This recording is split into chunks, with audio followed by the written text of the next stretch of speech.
Congress has just a few hours, 4 hours, 46 minutes to find common ground and avoid a government shutdown. They have until midnight to make a deal on spending. They've been negotiating for weeks, but as the deadline has gotten closer, they've struggled to find a final compromise.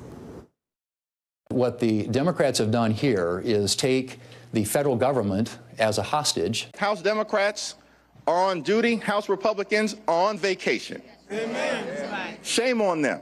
It's a burden that can easily be avoided if the Democrats will just apply common sense and do the right thing. Of course, the left blames the right blames the left. We've seen this government shutdown clock before, and the blame game played out really exactly the same way. What we're hearing today is similar to what we heard back in 2021. What the Democrats are trying to do to this country is irreversibly bad. It's going to be a very long December. If a handful of Senate Republicans choose obstruction, there will be a Republican-manufactured shutdown caused by Republican dysfunction. Figuring out which party to blame and which party should score political points, it really doesn't help anyone, right?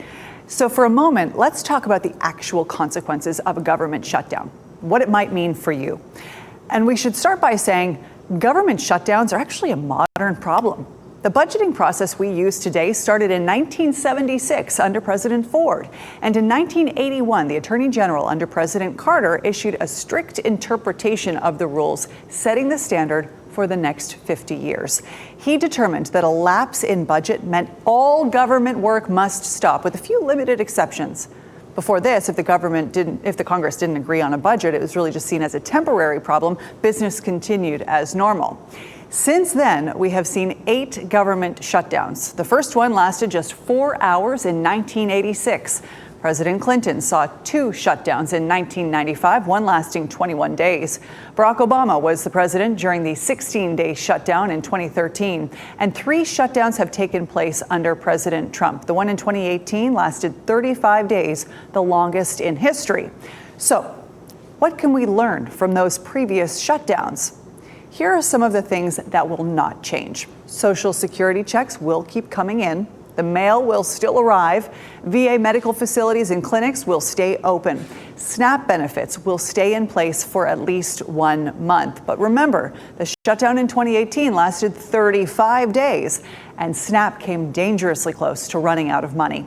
In 2018, 800,000 federal workers went without pay. An estimated 7,000 of those workers were in North Carolina. Some were furloughed, others had to keep coming to work despite not getting a paycheck. Among them were air traffic controllers, many of whom raised a red flag at the time, saying the industry was at a, quote, tipping point.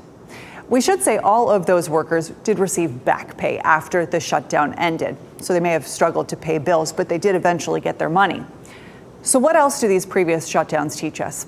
In 2013, the national parks had to close, losing $500 million in visitor spending.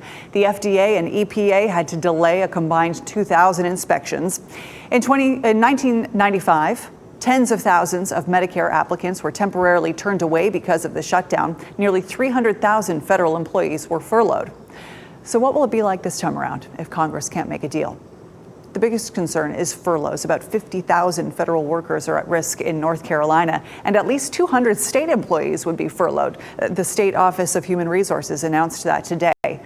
But again, those workers will get back pay. Private contractors, private businesses with government contracts will get nothing.